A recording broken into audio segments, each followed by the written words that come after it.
hear a show like this anywhere else. And that's probably for the best. The Worst of the Riot, Radio U. Good day. Welcome to Monday on the show. What a good day it is. Isaiah's back. Isaiah, it's been a while. You remember how to do this? Vaguely remember. Vaguely. How you sound great. How do you feel? I feel good. I am 100% back and feeling well.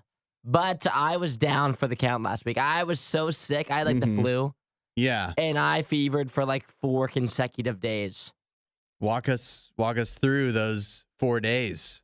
What was it like? Monday morning I woke up, did not feel that great. Yeah. Did the whole day Monday. I was okay though. Tuesday I felt good enough to go to work. I didn't feel that bad yet. Yeah. You were complaining though. Yeah, I was complaining per usual. And then I got home from work on Tuesday, laid down to take a nap. Because I was like, I'm a little bit sick. I probably should just get some sleep. I woke up from that nap and it was off the rails. I was immediately fevering, cold chills, felt horrible. And then that lasted to Wednesday, to Thursday, and then to Thursday evening. Friday morning was the first time that I woke up and felt that I was getting better. Okay. And then by the time Friday evening rolled around, I felt like I could stand up and do things. Friday was the first day that I did anything. From Tuesday through Thursday, I did nothing. What was your key to getting better? Oh, I started drinking hot tea every day. So I was drinking tea because my throat hurt so bad. I was taking just cold medication and then ibuprofen because I wasn't really even stuffed up. My throat hurt. I had no my nose wasn't running. Yeah. It was just my body aches. So I just slept the whole time. I hope doctors don't hear this because I think you're not supposed to mix cold medicine and ibuprofen. Oh, brother, I was taking whatever I could. Yeah. No, hey, when you're down bad like that, I didn't know what mix to do. whatever you need to get back on your feet. Let me ask you this. Do you think at this point there's things you need to catch up on that aren't work related? Like how much, obviously, work you've got to catch up on some things. Yeah, those shows, they're just gone. Days are past. Yeah, those days are past. But what about the rest of your life? I'm imagining you have other stuff you need to get caught up on as well. I'm trying to get back on track today. This is a big back on track day for me because over the weekend I was really busy. I had friends visiting me on over the weekend, bringing you casseroles and stuff. No, because from you've been a different homebound for so long. No, from a different state. I had people coming to town to come see me, and I was like, I don't even know if you guys can come because I was so sick. But then thankfully I started feeling better by the time that they arrived. And so this weekend I wasn't even really able to catch up on my things. And so today is the first day where I'm trying to get my life back on track. Yeah. A lot of pressure too, because now you have to stay healthy the rest of the year. I know, no more sick days. Yeah. So I used all of them last week, all the ones for the year. But all I've got is a month left. And there's no way after going through what I went through last week, there's no way there's another sickness right now. There couldn't be, right? There couldn't be. No chance. If there is, then I just had to power through. Yeah, and infect all of us. Yeah. Add a little riot to your Instagram feed. Follow @RadioU Official. The Riot. Radio U. In the midst of useless knowledge today, it's Whoopi Goldberg. Is it Goldberg? Yeah. Gold? Gold. Not Goldberg. No, it's gold. Goldberg. Okay, here's Isaiah with today's question. Today's question, as Whoopi Goldberg turned 68 years old, she starred in her first big film back in 1985, where she received much critical acclaim and an Oscar nomination for her role and became a major star as the result. What movie was this? Okay. I think, and I'm going to feel dumb if this is wrong, and also I feel like I could be mixing her up with another popular daytime TV talk show host, Oprah. But I think it's The Color Purple. Correct. Aha! We got a bunch of texts on this one. You, along with Derek and some others, picked The Color Purple. Stephanie as well. A lot of people texted in Ghost. Was she in that? Yes. Is that the one with Patrick Swayze and the pottery. That one came out in 1990. Ooh. Just 5 years later. And then some other people texted in the Sister Act. Yeah, that has to be newer. Which came out in 1992. I don't know if she got Oscar nominations for either of those two either. But good guesses. Yeah, good guesses. Let's do some rapid fire. Whoopi Goldberg, an extraordinary talent, having achieved the rare feat of winning what 4 awards that only 10 other actors have won? I didn't know she accomplished this, but I imagine it's the EGOT, right? She got the Emmy, the Grammy, the Oscar, and the Tony. Correct. The EGOT. Her most famous film coming in the top grossing film she's ever done. Don't you mean grossing? I do not. It's Toy Story 3. Really? Where she performed which character? You know, I just watched this. Oh, did you? It's the purple octopus by the name of Susie. Stretch is the answer that I was looking for. And her second top grossing film. She played a hyena. Oh, yeah, I know this one. Which movie is this? Lion King. You know the name of him? Well, there's Ed. Not Ed. Yeah, that's he. And then there's the one that's Cheech, and then she is Shenzi. Wow, that's impressive. But I don't remember the Cheech. Bonsai. Bonsai Ed. How'd they come up with those names? I don't know how you got Shenzi. That's very impressive. No, I remember that. She's 68. 68 years old. She still looks pretty much the same as she did when she was in color purple. Well, you know, famous people, man. They're 40 years ago. They always do that. They don't always do that. Yeah. But Whoopi Goldberg does. Disinformation, mispronunciations, bad impressions. That's Hudson. This is The Riot on Radio U. Isaiah is back. I would say better than ever, but I believe still slightly recovering from your flu, your week-long flu. Hey, here's a question for you. Did you wind up watching anything, streaming anything? Did you have any time? Were you awake enough while you were sick? I did not watch any movies. Mm-hmm. The whole time I was sick, I didn't even watch TV. I just kind of like laid there. Yeah. In just sadness, mainly, on my phone. I should have watched a bunch of movies. I did not. I watched football over the weekend. Yeah. But over the course of the past 7 days that I've been sick, I didn't watch a single thing. No, shockingly. I remember when the last time I was sick like that, and I didn't watch a whole heck of a lot, but I was like, oh, well, you know, if I'm sick, at least I'll just lie here. I'll catch up on some podcasts or whatever. And even that I couldn't focus on. So, no, it makes sense. Would you consider streaming something on your couch an appropriate first date?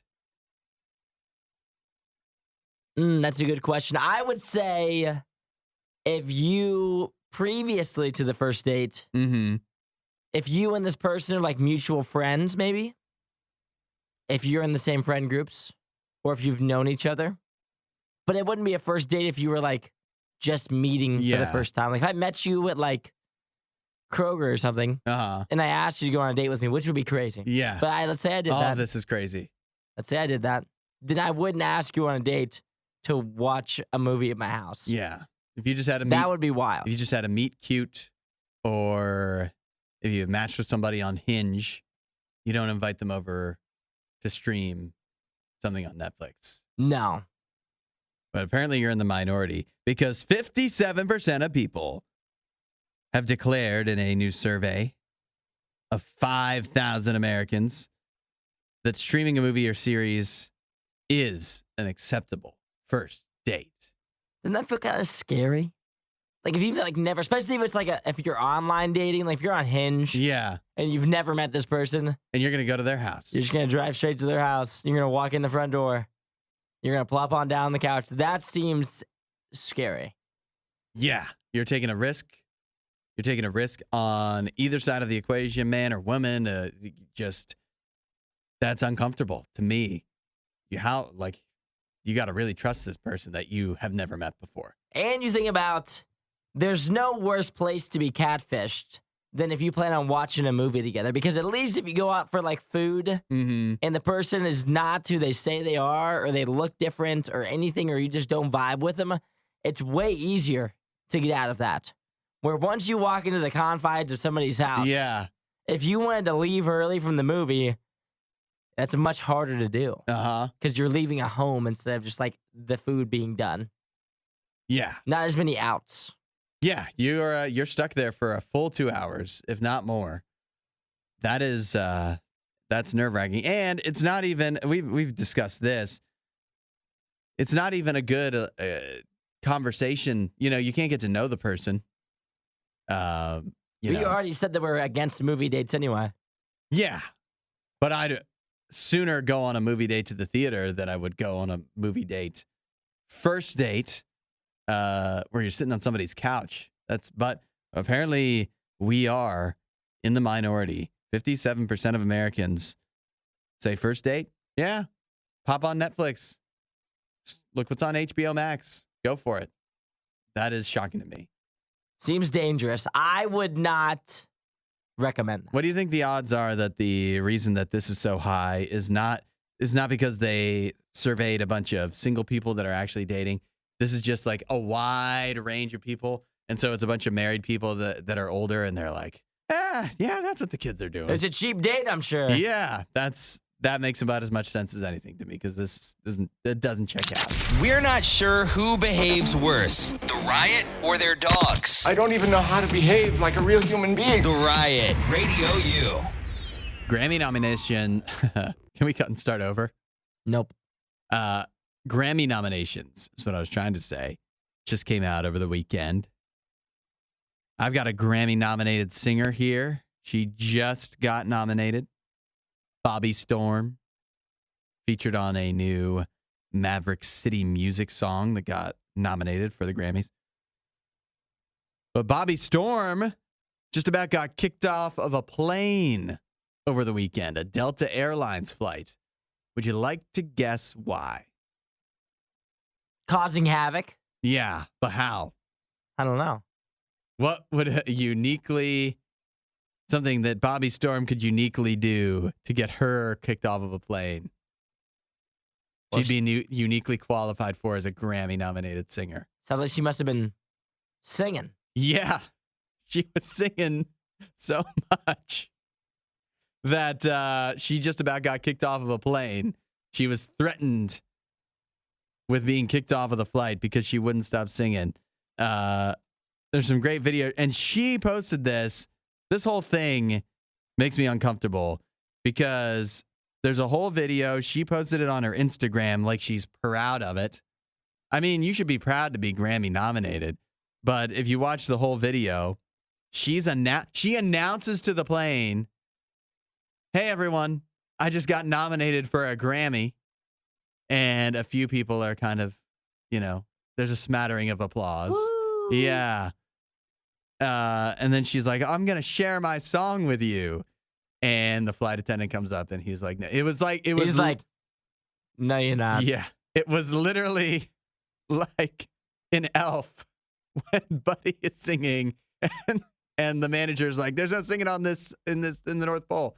That is what happened on this plane. I didn't know you could get kicked off a plane for singing. And it's not the singing that's the problem. It was just her calling the attention to herself. Like, nobody even know. Yeah, you're nominated for a Grammy, but nobody knows who you are. And so you're not like Beyonce standing up on the plane. Yeah. Where everyone's like, "Oh, it's Beyonce. She probably should sing." You're just some random person. Yeah, nobody that was on the plane. Featured. Yeah, nobody on the plane knows who you are. And you're going to stand up and say, "I'm going to sing a song for y'all." Yeah. And immediately everyone on the plane is going, No, you're not. Yeah. She tried pulling the plane. She's like, she goes, "Well, I was just sharing. Everybody wants to hear it, don't you, everybody?" And the flight attendant's like, "No. Nobody wants to hear it. They don't want to hear it. You're bothering." I love the flight attendant goes, "I don't care if they want to hear it. I don't want to hear it. You're bothering everybody. To the point where he was so anti-singing, it almost felt like it was staged, but I don't think it was. That makes it so much better. Yeah. That this random flight attendant has the wherewithal to just stand up to her and just be like, no, we're not doing this. Shut this down. Right away. It is fun to think about that you can get just about kicked off of a plane for singing, and yet all the other things that people get away with actually doing on planes. That's just fine.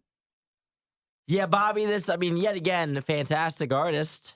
Yeah, but congratulations on all your success. Unfortunately, you can't just be singing anywhere. No matter how good you are, there's certain places where you can sing and you can't sing, even if you're a good singer. And on a plane is absolutely not a place where anybody even should be talking. It doesn't matter how good you are. Let alone singing. Yeah. You get out in the terminal, go for it. There should never be a time when you're on a plane where you stand up and address the plane. That should never happen. Unless there's something's gone wrong. Yeah. There shouldn't be a positive address of the plane. Just don't do it. Disinformation, mispronunciations, bad impressions. That's Hudson. This is The Riot on Radio U. I have a list here, a survey. The top hated, positive, inspirational, you might say, phrases that people dislike. They don't want to see anymore. Think the kind of stuff that you'd see on like wall decor if you went into a Hobby Lobby or peace and love, baby. Yeah, that's not on the list. But I was going to give you some of the top 10 and then see what other people either guess or want to point out that they hate. So here's some examples. The best is yet to come. Look for the silver lining. Choose joy. And count your blessings. Are some of the most hated. Those are that was 10 through 7. You want to open up the Riot hotline.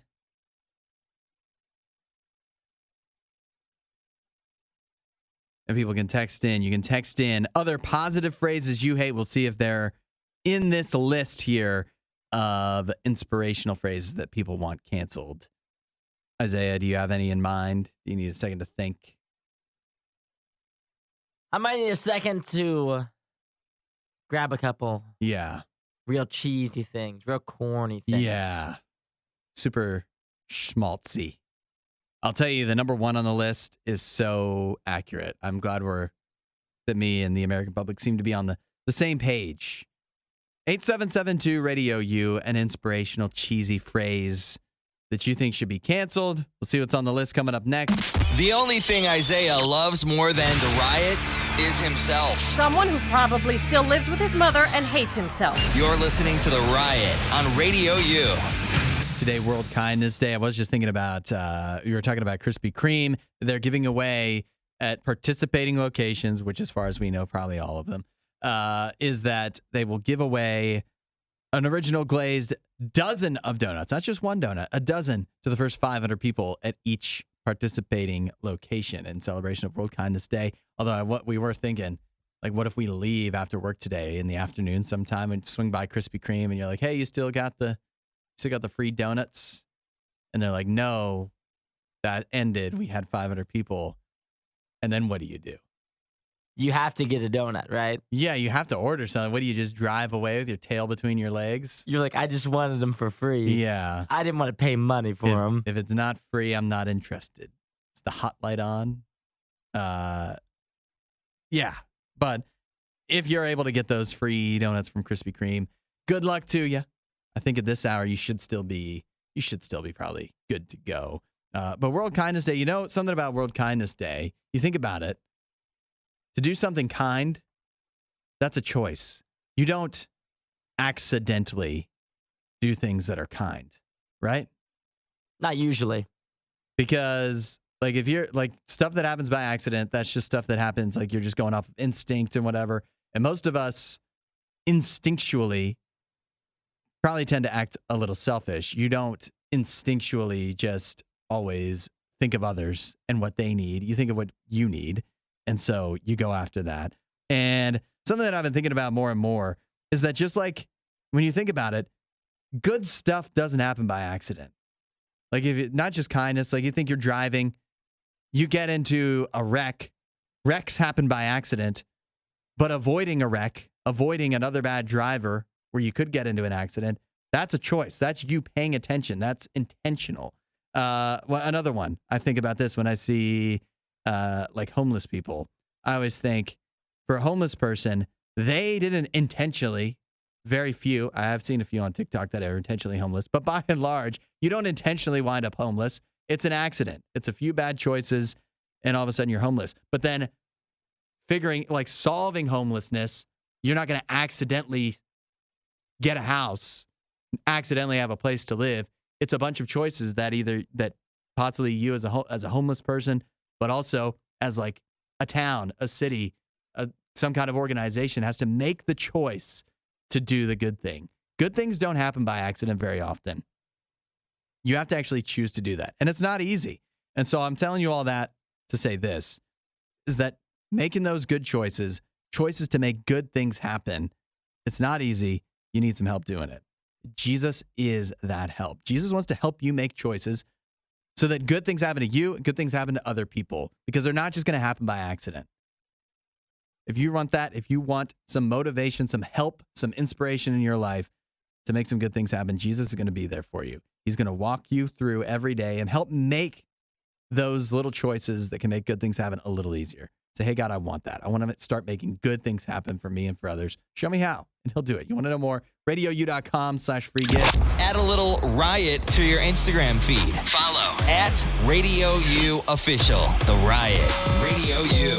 Isaiah, while you were gone, while you were out sick last week, there's an interesting conversation going around the office. I thought I'd bring it up to your attention and also to the Radio U audience as well. I'd like people to chime in on this one. You could open up the Riot hotline if you want.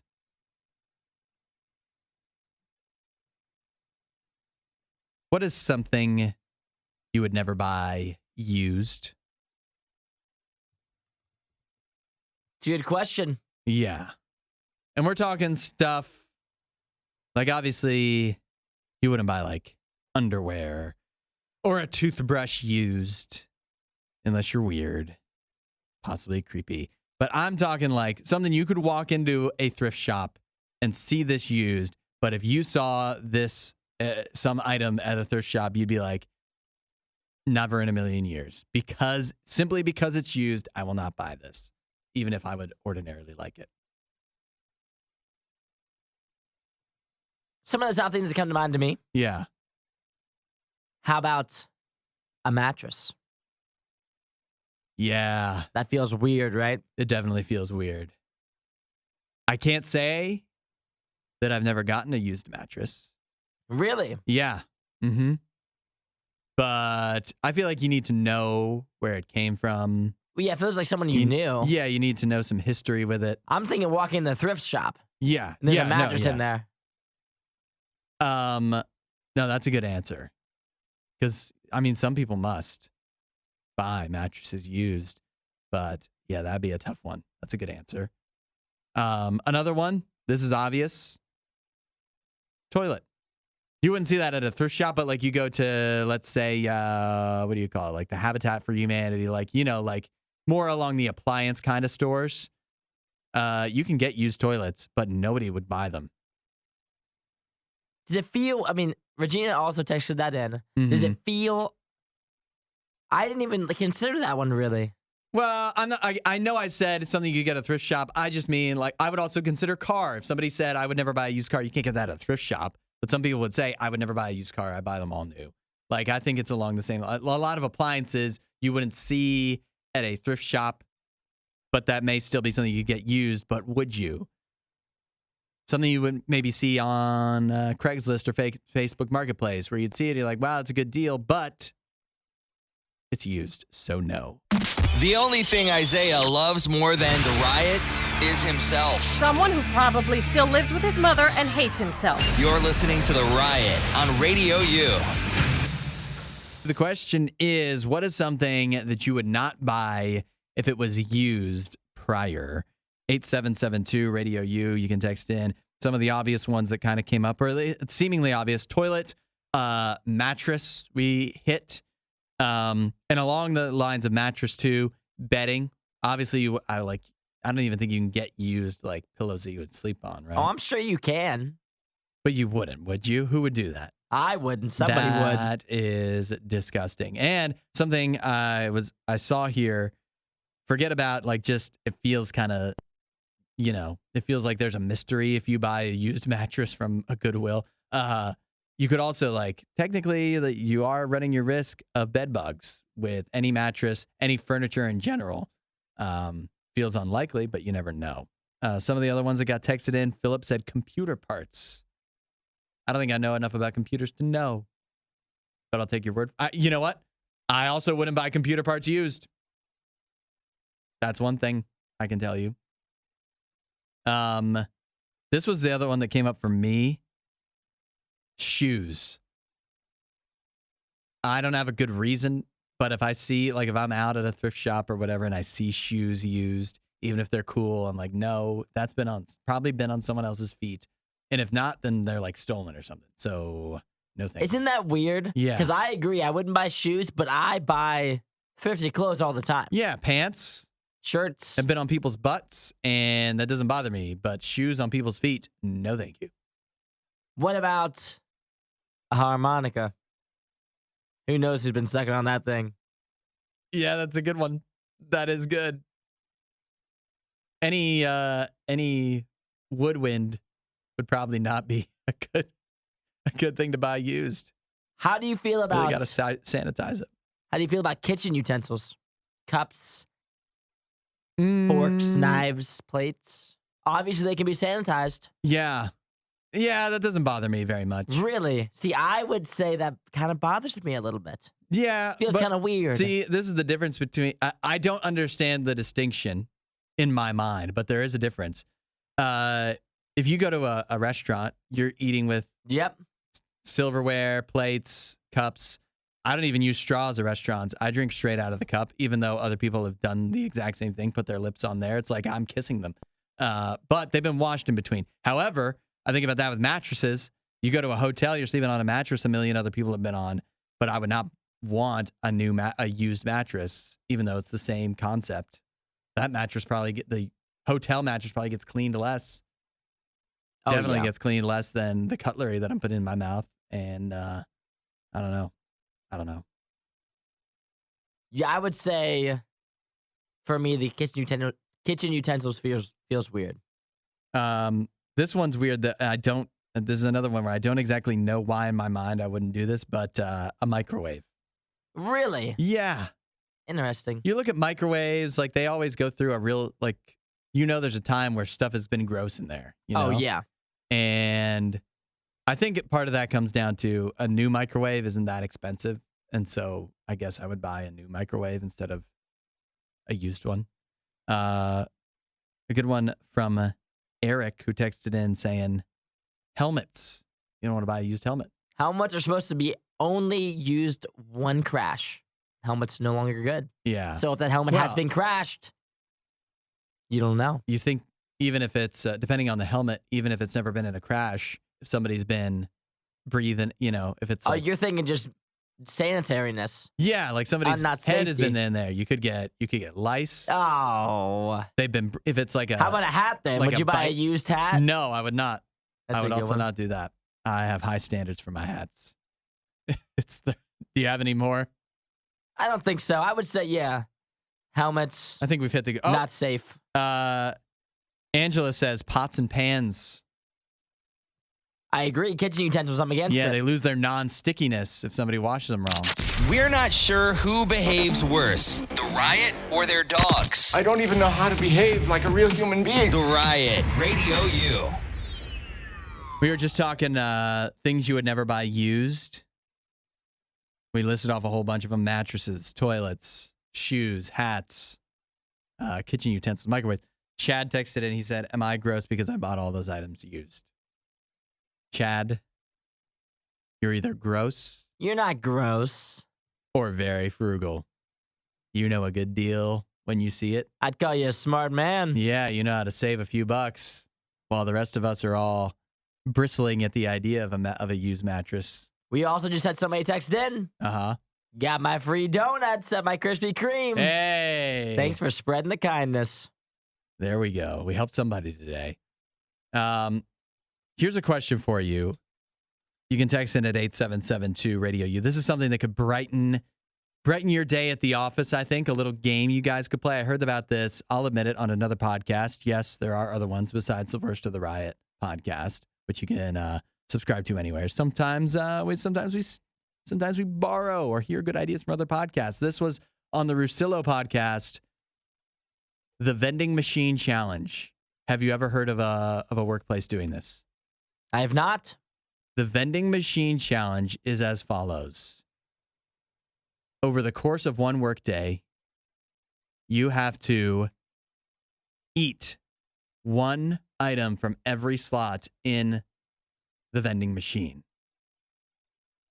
You have to accomplish that all within like your regular 9 to 5 or whatever your regular 8-hour workday would be. If you can do that, you know, everybody puts in whatever, saying you can't do it or whatever, $5, who knows, however big your office is, and then you get a prize if you are able to actually accomplish that. It's one item from each row? Not everything, right? What, like one of each? Not, most vending machines would be what, like six rows high? Yeah. No, I mean like from each, because they go back. I mean each row back.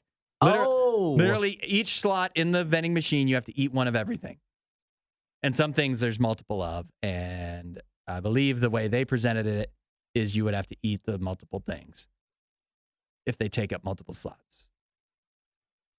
So you think about what's in a vending machine, your average vending machine, you're going to have several chocolate bars in there, bunch of bags of chips, some crackers, nuts, perhaps.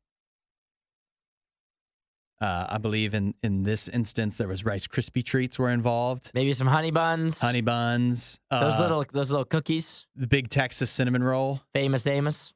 Famous Amos, yeah. When you first hear it, you're like, oh, I could accomplish that easy. I don't think you could. Some of them even That's why it's a challenge. Some of them even have like bags of popcorn that haven't been popped yet. Oh, yeah, that's right. Eating one of those is an undertaking on its own. Forget about the entire everything else left. So in you're the vending saying machine. finishing off a vending machine solo is what we're doing? Yeah, one of each. One of item. Everything. Yeah, except gum if there's gum in yours. You're just eating every item in the vending machine. Yeah, can you do that in a space of a workday? No, you cannot. Apparently, it's nearly impossible. It is. I'm looking at a full vending machine right now, stocked up. There's 6 rows down. Uh-huh. And 5 of the 6 rows are 5 across. So you're talking what, 30? And then one of the rows is 10 across. This one has 32. It looks like an average vending machine.